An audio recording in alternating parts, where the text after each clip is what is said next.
Magkapunan po tayo rito sa Cebu guys. Ito sabaw na baka guys.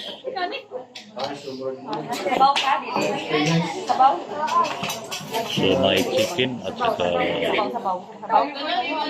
lumpia guys. Lumpia, chicken.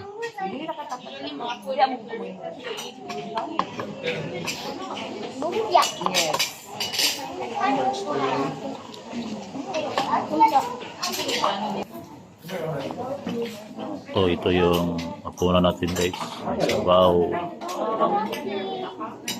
may lumpia, may chicken fillet, may fruit salad. So rice at saka baka guys. Kain na tayo guys.